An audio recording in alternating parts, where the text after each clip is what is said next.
मराठा गडी यशाचा धनी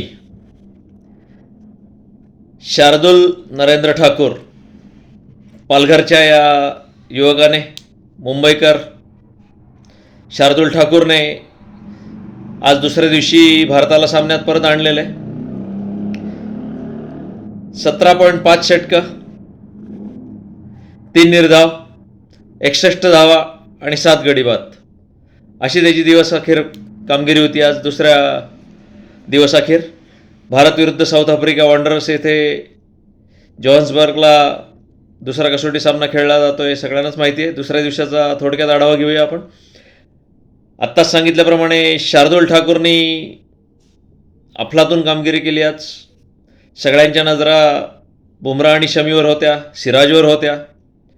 बुमराह आणि शमीनेही 21-21 षटकं टाकून दडपण कायम ठेवलं. दुसऱ्या बाजूनी शार्दूल ठाकूरनी अशी सर्वोत्तम कामगिरी केली. साऊथ आफ्रिकेविरुद्ध अशी कामगिरी करणारा भारतात असो किंवा परदेशात असो सर्वोत्तम भारतीय गोलंदाज ठरला तो आज.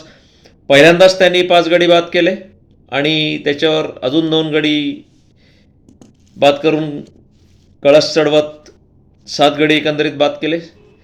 17.5 overs, 3 maidens, 61 runs and 7 wickets अशी अविश्वसनीय कामगिरी केली. आणि भारताला जरी साऊथ आफ्रिकेविरुद्ध पहिल्या डावात आघाडी घेता आली नाही तरी केवळ 27 धावांच्या आघाडीवर त्यांना समाधान मानावं लागलं, ते केवळ शार्दूल ठाकूरमुळे.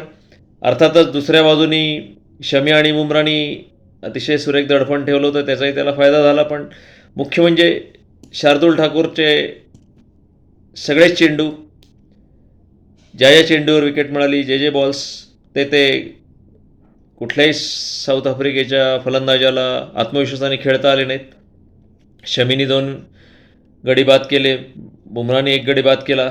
सिराज आपण काल बोललो होतो, 4थ्या षटकात त्याला परत जावं लागलं होतं, 4थं षटक अर्धवट टाकून. सिराज विशेष फिट नव्हता.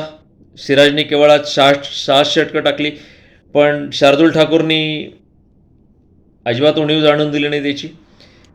या कसोटी सामन्याच्या आधी बऱ्याच जणांचं म्हणणं होतं की शार्दूल ठाकूर फलंदाजीत विशेष यशस्वी ठरला नाही, त्याच्यामुळे उमेश यादवला घ्यावं की काय.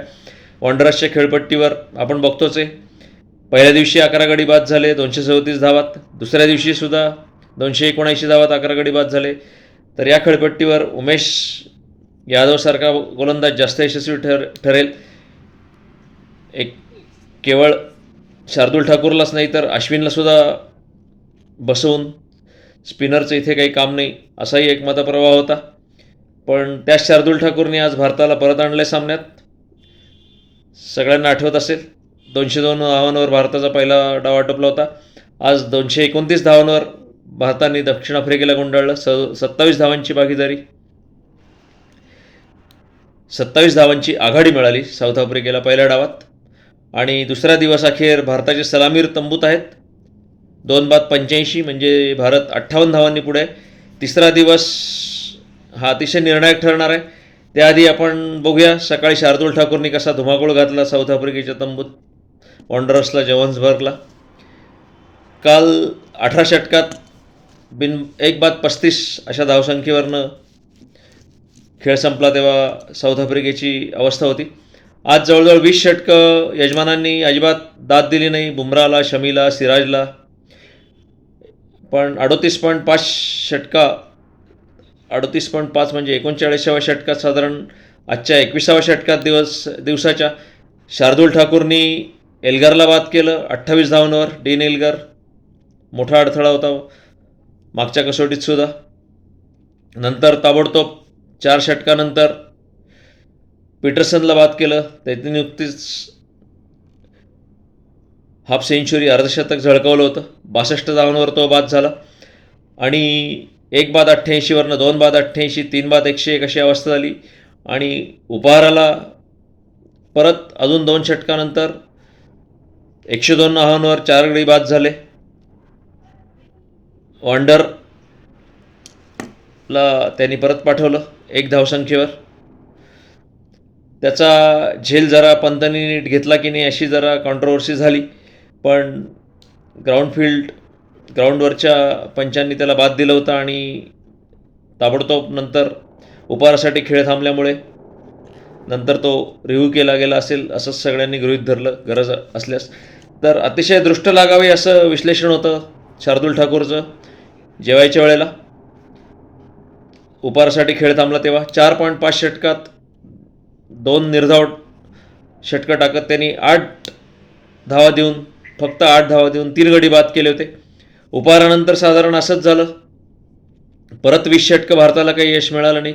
45व्या षटकात यश मिळाल्यानंतर 65व्या षटकात परत शार्दूल ठाकूरनेच यश मिळवून दिलं आपल्याला. व्हेरन त्यांचा नवीन यष्टीरक्षक 21 धावांवर बाद केला. 4 आऊट 102 वरनं 5 आऊट 162. परत बहुमालाही बाद केलं त्यांनी, जो मागच्या कसोटी सामन्यात सुद्धा चांगला खेळला होता पहिल्या डावात. आजही परत त्यांनी अर्धशतक झळकवलं, 51 धावा केला आणि अतिशय आक्रमकपणे केवळ 60 चेंडूत 51 धावा केला. शार्दूल ठाकूरनी त्याला परत पाठवलं. ही 5वी विकेट झाली शार्दूल ठाकूरची. पहिल्यांदाच कसोटी सामन्यात 5 गडी बाद करण्याचा विक्रम केला त्यांनी. 7 बाद 177 अशा धावसंख्येवर त्यांचे शाही आघाडीचे फलंदाज तंबूत परतले होते. आत्ता सांगितल्याप्रमाणे उपहारानंतर परत 20 षटकांनी यश मिळालं. लगेच अजून 2 षटकानंतर बहुमाला बाद केलं. नंतर मग शमिनी मध्ये 1 गडी बाद केला आणि महाराज जो आक्रमक खेळत होता, बिंदास खेळत होता, तो आणि जेन्सन, महाराजला बुमरानी बाद केलं. त्याच्या धावसंख्या त्याची धावा महत्त्वाच्या ठरल्या, 21 धावा. जेन्सननी शेवटी 21 धावा केल्या. त्याच्यामुळे 7 बाद 190 असूनसुद्धा 228 229पर्यंत मजल मारली साऊथ आफ्रिकेने आणि छोटीशी आघाडी घेतली. भारताची दुसऱ्या डावातली सुरुवात काही तितकीशी चांगली नाही. केवळ 7व्या षटकात के. राहुल बाद झाला. जेन्सनला 5व्या चेंडूवर त्यांनी यश मिळवून दिलं. जेन्सननी लागोपाठ दुसऱ्यांदा त्याला बाद केलेलं आहे. के. राहुल केवळ 8 धावा करून तंबूत परतला. मयांक अगरवाल अतिशय उत्तम खेळत होता. अतिशय सकारात्मक वृत्तीने पॉझिटिव्ह अप्रोचने खेळत होता. अतिशय खणखणीत चौकार लावत होता. 5 चौकार त्यांनी लगावले होते. पण ऑलिव्हरच्या एका चेंडूवरचा त्याचा अंदाज चुकला आणि स्टंपवर येत असलेला बॉल त्यांनी सोडून दिला. शोल्डर आर्म्स ज्याला म्हणतो आपण इंग्लिशमध्ये, आणि तो पायचीत झाला. 2 बाद 44 अशी अवस्था होती 12व्या षटकात भारताची. आणि सगळ्यांच्याच नजरा आज नाही तर गेले जवळजवळ 2 मालिकेंपासनं पुजारा, चेतेश्वर पुजारा आणि रहाणेवर आहेत. शार्दूल ठाकूरबद्दल जसं बोललं जात होतं की याला बसवावी काय, उमेश यादवला घ्यावं की काय, तसंच गेले वर्षभर जवळजवळ अजिंक्य रहाणे आणि पुजाराबद्दल बोललं जातं. पण पुजारानी आज अतिशय वेगळ्या पद्धतीने फलंदाजी केली. अतिशय खणखणीत 7 चौकार ठोकले त्यांनी. 35 धावा केल्या केवळ 42 चेंडूत. कारण ही वॉन्डरर्सची खेळपट्टी अशी की कुठल्या बॉलवर तुम्ही बाद व्हाल सांगता येत नाही. एखादा बॉल खाली राहतो, एखादा बॉल उडतो, अचानक गुडलाईन स्पॉटवरनं बॉल बॅटच्या हँडलवर येतो. तर त्याची वाट पाहत बसण्यापेक्षा आपण जास्तीत जास्त धावा ठोकून घ्याव्यात. कधीही हुक न करणारा पुजाराने आत्तापर्यंत त्याला हुक करताना कोणीही बघितलं नाही. त्यांनी एक हुकचा सुद्धा चौकार मिळवला. जरी बॅटची कडा घेऊन तो विकेटकीपरच्या डोक्यावरनं गेला तरी. रहाणेनेही आत्मविश्वासाने सुरुवात केली. नाबाद 11 धावांवर आहे. पुजारा नाबाद 35 धावांवर आहे. आणि 2 बाद 44पासनं 2 बाद 85पर्यंत यांनी 41 धावांची नाबाद भागीदारी करत केवळ 52 चेंडूत अतिशय आक्रमक भागीदारी केली. आणि भारताचा जो तंबूत जरा खिन्नपणा पसरला होता. कारण 1 बाद 24 म्हणजे 3 धावाची आघाडी अजूनही बाकी असताना 1 बाद 24 झाले होते. 2 बाद 44. तर दोघांच्या चेहऱ्यावर आज तरी अतिशय निर्धाराने फलंदाजी करत होते. अतिशय निर्धार दिसत होता की आपलं सिलेक्शन, आपली निवड कशी सार्थ आहे. आपल्यावर जो विश्वास टाकला जातो आहे कर्णधाराकडनं असो, राहुल द्रविडकडनं असो, निवड समितीकडनं असो, तो विश्वास सार्थ ठरवण्याच्या जिद्दीनेच दोघं शेवटच्या अर्धा 1 तास तरी फलंदाजी करताना दिसले. चेतेश्वर पुजारा अतिशय पॉझिटिव्ह, अतिशय सकारात्मक पद्धतीने दोघं खेळतात.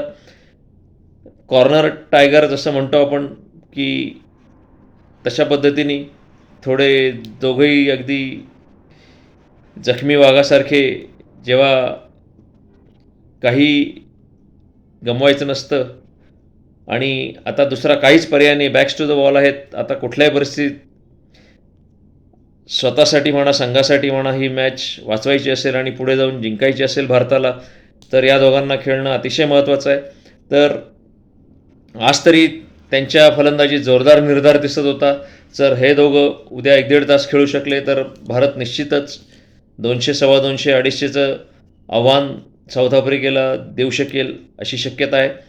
तर आता संपूर्ण मदार परत भारतीय फलंदाजांवर आहे, जे पहिल्या डावात काही विशेष करू शकले नाही. दुसऱ्या डावात बघूया काय करतात. तिसरा दिवसच निर्णायक ठरण्याची पूर्णपणे चिन्ह आहेत. पुजारा आणि रहाणेनंतर विहारी, पंत आणि काय सांगावं, शार्दूल ठाकूरसुद्धा अष्टपैलुत्वाची चमक दाखवू शकेल आणि अश्विन, या चौघांवर खरी मदार आहे. या सामन्याची, या मालिकेची भारताला अतिशय सुवर्णसंधी आहे. उद्या जर भारत चांगली धावसंख्या करू शकला तर साऊथ आफ्रिकेत पहिल्यांदाच मालिका जिंकण्याचा बघूया आपण. तिसऱ्या दिवसाच्या खेळानंतर परत भेटूच. तोपर्यंत नमस्कार.